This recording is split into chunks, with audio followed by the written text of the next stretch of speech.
Hello friends, आज मैं आपके साथ डिस्कस करूंगा मैक्रो इकोनॉमिक्स का बहुत इंपॉर्टेंट टॉपिक जिसका नाम है monetary policy in case of deficient demand और डिफ्लेशन। डेफिशिएंट डिमांड और डिफ्लेशन के टाइम पे मॉनेटरी पॉलिसी क्या होगी। डेफिशिएंट डिमांड एक ऐसी सिचुएशन होती है जिसमें एग्रीगेट डिमांड जो होती है वो कम होती है एग्रीगेट सप्लाई से, किसके सामने? Full employment equilibrium. एन को एम्प्लॉयमेंट की शॉर्ट फॉर्म होती है, अपने पेपर में शॉर्ट फॉर्म नहीं लिखनी। फुल एम्प्लॉयमेंट के सामने एग्रीगेट डिमांड कम है और एग्रीगेट सप्लाई ज़्यादा है। तो डेफिशिएंट डिमांड की प्रॉब्लम को कैसे सॉल्व करते हैं, चलिए शुरू करते हैं। नेक्स्ट, सबसे पहले जब आपको ऐसा क्वेश्चन आएगा आपने मॉनेटरी पॉलिसी की डेफिनेशन लिखनी है, ठीक है। तो definition meaning, monetary policy is the policy of central bank which controls the money supply और flow of credit in an economy. तो मॉनेटरी पॉलिसी एक ऐसी पॉलिसी है, किसकी? सेंट्रल बैंक की, आरबीआई की, जो मनी की सप्लाई को या फ्लो ऑफ क्रेडिट को, लोन्स के फ्लो को कंट्रोल करती है इकोनॉमी में। We can solve the problem of deficient demand in a following way. हम फॉलोइंग तरीके से डेफिशिएंट डिमांड की प्रॉब्लम को सॉल्व कर सकते हैं। इसके पहला पॉइंट आ जाता है decrease in bank rate. Bank rate को डिक्रीज करना पड़ेगा। अब सबसे पहले ये बैंक रेट होता क्या है, पहले वो दो लाइनें इंट्रोड्यूस करता हूँ आपसे, फिर बताऊंगा किस तरीके से सॉल्व कर सकते हो। Bank rate is the rate at which central bank offers loans to commercial banks without any collateral. ठीक है, जब भी छोटे बैंक मतलब कमर्शियल बैंक्स सेंट्रल बैंक से लोन लेने जाते हैं और उनको कोई कोलेटरल या सिक्योरिटी, कोई गिरवी रख कुछ देना नहीं पड़ता, ठीक है, विदाउट गिरवी रखे जो उनको लोन मिल जाता है, जिस रेट पे लोन मिलता है उसे बैंक रेट कहते हैं। अब जब भी डेफिशिएंट डिमांड होगी तो क्या होगा? इन case of deficient demand the central bank reduces the bank rate. Central bank क्या करेगा? बैंक रेट को कम कर देगा। जब छोटे बैंकों को इस सस्ते रेट पे लोन मिलेगा तो वो आगे लोगों को और सस्ते रेट पे लेंगे, और तो नहीं देंगे, उसमें अपनी कम कमीशन ऐड करके देंगे आगे। तो जब रेट ऑफ इंटरेस्ट कम होगा तो लोन्स की डिमांड बढ़ेगी, जिससे कि जो डेफिशिएंट डिमांड की प्रॉब्लम है वो सॉल्व हो सकती है। And as a follow up action market rate of interest is decreased by the commercial banks. जो मार्केट रेट ऑफ इंटरेस्ट है कमर्शियल बैंक्स उसको गिरा देते हैं। It enhances the demand for loans. इससे लोन्स की डिमांड बढ़ जाती है और लोन्स लेंगे तो लोग कंजम्पशन भी करेंगे, इन्वेस्टमेंट भी करेंगे, इकोनॉमी में पैसा ज़्यादा आएगा। It will enhance the aggregate demand और इकोनॉमी जो है वो डेफिशिएंट डिमांड की प्रॉब्लम से निकल जाएगी। नेक्स्ट आ जाता है रिड्यूस रेपो रेट। अब ये रेपो रेट क्या बीमारी है, पहले मैं आपको, बीमारी नहीं मतलब क्या इसका मतलब होता है, पहले वो बताता हूँ। Repo rate is the rate at which central bank offers loans to commercial banks with collateral. ये वो रेट ऑफ इंटरेस्ट है जो सेंट्रल बैंक मतलब आरबीआई छोटे बैंकों से चार्ज करती है, और जब भी वो इस टाइप के लोन देती है तो वो सिक्योरिटी लेती है, गिरवी रखवाती है कुछ अपने पास, ठीक है। In case of deficient demand the central bank reduces repo rate. तो रेपो रेट को कम कर देगी। इसकी वजह से क्या होगा? As a follow up action market rate of interest भी गिर जाएगा। कमर्शियल बैंक्स उस रेट ऑफ इंटरेस्ट, जो मार्केट रेट ऑफ इंटरेस्ट है जिस पे वो लोन्स आम इंसान को या इकोनॉमी में बांटते हैं, वो रेट ऑफ इंटरेस्ट गिर जाएगा। It raises the demand for loans, ठीक है, इससे लोन्स की डिमांड बढ़ जाएगी। क्रेडिट क्रिएशन काफ़ी अच्छा होगा, लोग कंजम्पशन और इन्वेस्टमेंट के लिए काफ़ी लोन्स लेंगे और इससे इकोनॉमी में एग्रीगेट डिमांड बढ़ेगी, ठीक है। तो ये पहले पॉइंट की तरह ही हो गया। नेक्स्ट हो गया रिड्यूस रिवर्स रेपो रेट। अब ये रिवर्स रेपो रेट क्या होता है, पहले ये समझ लो। Reverse repo rate refers to the rate of interest at which commercial banks can park or deposit their surplus funds with the central bank. अब जैसे सेंट्रल बैंक जो है वो छोटे बैंकों को लोन देता है ठीक वैसे ही अगर जो कमर्शियल बैंक्स हैं उनके पास अगर फालतू पैसा होता है तो वो अपना पैसा इसके अंदर मतलब सेंट्रल बैंक के अंदर जमा भी करवा देते हैं, ठीक है। उस पे जो रेट ऑफ इंटरेस्ट मिलता है उसे रिवर्स रेपो रेट कहा जाता है। मैं आपको एग्जांपल देता हूँ। फॉर एग्जांपल मेरे पास फालतू पैसा है तो मैं अपने पैसे बैंक में डालूंगा तो मुझे बैंक जो रेट ऑफ इंटरेस्ट देगा ना, वैसे ही जो बैंक्स होते हैं ना, जब वो अपना पैसा सेंट्रल बैंक के पास जमा करवाते हैं तो सेंट्रल बैंक भी तो उनको कुछ ना कुछ लोन देता है, उस कुछ ना कुछ रेट देता है, उस रेट को रिड्यूस करना है, ठीक है। अगर वो रेट रिड्यूस होगा तो बैंक्स डिस्करेज फील करेंगे कि भाई हम तो सेंट्रल बैंक के पास पैसे क्यों जमा कराए, वहाँ से तो काफ़ी कम रेट ऑफ इंटरेस्ट मिलेगा, इससे तो अच्छा बाहर लोगों को लोन दे दें, उससे ज़्यादा रेट ऑफ इंटरेस्ट मिलेगा, ठीक है। During deficient demand reverse repo rate is reduced by the central bank. This discourage the commercial banks to park their surplus funds with the central bank. तो वो अपना फालतू पैसा सेंट्रल बैंक को क्यों देंगे जब वो सेंट्रल बैंक जो है रिवर्स रेपो रेट या फिर जो रेट ऑफ इंटरेस्ट है वो कम दे रहा है उनको। तो availability of credit will increase, क्योंकि आम इंसान को लोन देने लग जाएंगे। It will raise that aggregate demand, इससे एग्रीगेट डिमांड बढ़ जाएगी। नेक्स्ट आ जाता है buying securities through open market operation. तो ओपन मार्केट ऑपरेशन क्या होता है? Open market operations refers to the sale and purchase of securities in the open market. Central bank अपनी सिक्योरिटीज को ओपन मार्केट में सेल और परचेज करता है, उसे ओपन मार्केट ऑपरेशंस कहा जाता है।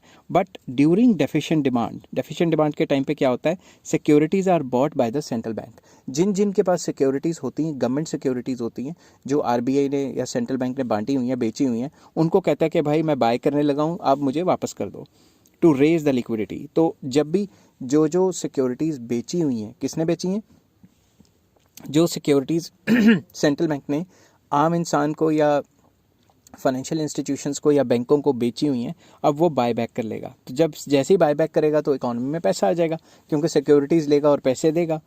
Accordingly cash reserves of the commercial banks are increased, क्योंकि ज़्यादातर जो है कमर्शियल बैंक्स ही ये सिक्योरिटीज़ खरीदते हैं, तो फिर बायबैक भी उन्हीं से करेगा ज़्यादातर। Employing a rise in the credit creation, जब बैंकों के पास ज़्यादा पैसा आ जाएगा तो बैंक क्या करेंगे, क्रेडिट क्रिएशन करेंगे, उनकी कैपेसिटी बढ़ जाएगी लोन्स देने की। When the availability of credit increases, aggregate demand also increases, जितना ज़्यादा लोन्स देंगे उतना ज़्यादा डिमांड फॉर जो है गुड्स एंड सर्विसेज बढ़ जाएगा। तो इससे भी जो डेफिशिएंट डिमांड की प्रॉब्लम है उसको सॉल्व किया जा सकता है। नेक्स्ट है रिड्यूस कैश रिजर्व रेशो। अब ये कैश रिजर्व रेशो क्या होती है, पहले ये समझना। It refers to the ratio between cash reserves of the commercial banks with central bank and their demand deposits. तो जितना भी डिमांड डिपॉजिट्स हैं बैंक के पास, उसका कुछ परसेंट जो उनको आरबीआई या सेंट्रल बैंक के पास जमा करवाना है, उसे कैश रिजर्व कहते हैं। कैश रिजर्व रेशो होता है वो परसेंट कि जितना भी उनके पास टोटल डिपॉजिट्स है, उसका कुछ परसेंट उनको किसके पास जमा करवाना पड़ता है, सेंट्रल बैंक के पास, ठीक है। उस परसेंट को कैश रिजर्व रेशो कहते हैं। दिस इज़ ये कलर चेंज करता हूँ, this is fixed by the central bank and it is varied from time to time. मतलब time to time central bank इसको चेंज करती रहती है ताकि वो मनी सप्लाई को कंट्रोल कर सके इकोनॉमी में। तो इस सिचुएशन में क्या होगा, जब डेफिशिएंट डिमांड है, CRR is reduced to enhance the credit creation capacity. CRR को रिड्यूस कर दिया जाएगा। रिड्यूस फॉर एग्जाम्पल दे रहा हूँ, पहले मान लो 6% था, ठीक है, अब 6% से कम करके कह देंगे कि भाई 4%। तो पहले 6% जितना भी उनका टोटल डिपॉजिट था, लेट मैं एग्जांपल ले रहा हूँ, ये चेंज होती रहती फिगर, 6% उनको सेंट्रल बैंक या आरबीआई के पास जमा करवाना पड़ता था। अब अगर वो कम होकर 4% हो गया तो 2% पैसा उनके पास फालतू बच गया ना, जिससे ज़्यादा लोन दिया जा सकता है, ठीक है ना। इससे क्या होगा, इससे अवेलेबिलिटी ऑफ क्रेडिट काफ़ी ज़्यादा हो जाएगी और मार्केट में जितना ज़्यादा क्रेडिट आएगा उतना ज़्यादा डिमांड बढ़ेगी और इन्वेस्टमेंट बढ़ेगी, ठीक है। नेक्स्ट आ जाता है रिड्यूस स्टैट्यूटरी लिक्विडिटी रेशो, इसको SLR भी कहते हैं, स्टैट्यूटरी लिक्विडिटी रेशो। तो सबसे पहले जानते हैं SLR होता क्या है। It refers to the ratio between liquid assets of the commercial banks and their total deposits which are legally required to maintain on daily basis. तो जितना भी उनका डिमांड डिपॉजिट्स है, उसका कुछ परसेंट जो उनको अपने पास लिक्विड फॉर्म में रखना है, ठीक है, उसे हम कहते हैं SLR। तो जब भी डेफिशिएंट डिमांड होती है तो SLR को रिड्यूस कर दिया जाता है, ठीक है। तो अब सेंट्रल बैंक कहता है कि जो तुम अपने पास लिक्विडिटी रखते थे उससे कम रखो, तो जितनी कम रखी जाएगी उतना ज़्यादा लोन देंगे वो। तो लोन देंगे तो आपको बताइए फिर डिमांड बढ़ेगी इकॉनमी में, क्योंकि पैसा ज़्यादा आता है। During deficient demand SLR is reduced which gives more liquidity to banks to dispose more loans. तो जितने ज़्यादा लोन्स देंगे उतना ही जो डेफिशिएंट डिमांड की प्रॉब्लम है सॉल्व हो जाएगी, एग्रीगेट डिमांड बढ़ जाएगी। नेक्स्ट आ जाता है रिड्यूस मार्जिन रिक्वायरमेंट। अब ये मार्जिन रिक्वायरमेंट क्या होता है, मैं आपको एग्जांपल देता हूँ। सबसे पहले फॉर एग्जांपल, आपने 1 CR 1 करोड़ की प्रॉपर्टी है आपके पास, आप लोन लेने गए 80 लाख का, तो इसके बीच में जो डिफरेंस है, ठीक है, जब भी आप लोन लेने जाओगे तो वो आपको कहेंगे भाई कुछ ना कुछ सिक्योरिटी रखो, तो आपको कहेंगे सिक्योरिटी जो है वो कम से कम हमें 1 करोड़ की चाहिए, ठीक है। और ये जो आपने लिया लोन अमाउंट, इनके बीच में जो डिफरेंस है, जो 20 लाख का जो डिफरेंस है, ये जो है ये है मार्जिन रिक्वायरमेंट।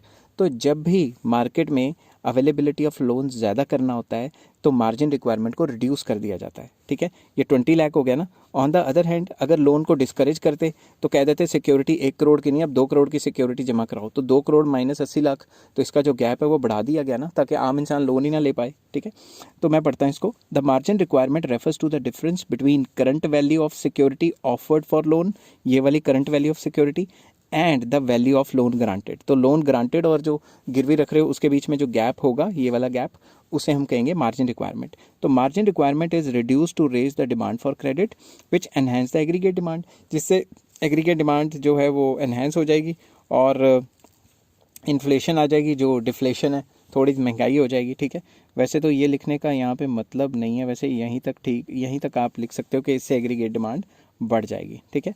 तो ये कुछ पॉइंट्स हैं जो मैं लगातार आपको बता रहा हूँ, आपने कॉपी पेंसिल लेके बैठना है, साथ के साथ नोट करोगे तभी समझ आएगा, नहीं तो ऊपर से निकल जाएगा। इसके बाद पॉइंट आ जाता है मॉरल सुएशन मतलब मॉरली प्रेशर क्रिएट करना। Central bank makes the member banks agree through persuasion या प्रेशर डालना उनके ऊपर टू फॉलो द डायरेक्टिव्स। जो भी सेंट्रल बैंक डायरेक्शंस देता है उनको फॉलो करने का प्रेशर क्रिएट करता है उनके ऊपर। The member banks do not ignore the advice of central bank. Central bank की एडवाइस को वो इग्नोर नहीं कर सकते। अगर उन्होंने इग्नोर किया बैंकिंग लाइसेंस कैंसिल हो जाएगा। या फिर हर तीसरे दिन आप अखबार में पढ़ते ही होगे भाई फलां बैंक पे इतना फाइन लगा दिया सेंट्रल बैंक ने, ठीक है।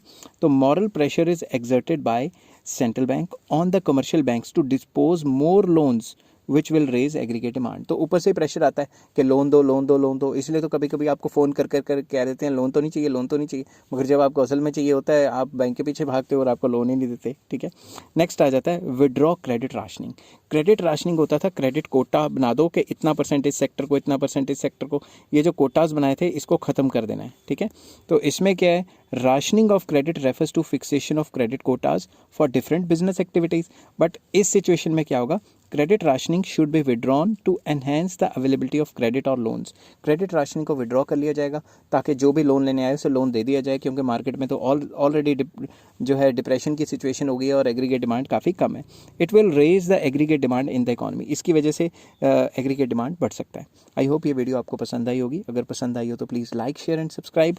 नेक्स्ट वीडियो में मैं लेके आऊँगा monetary policy versus fiscal policy. Till then take care, have a nice day.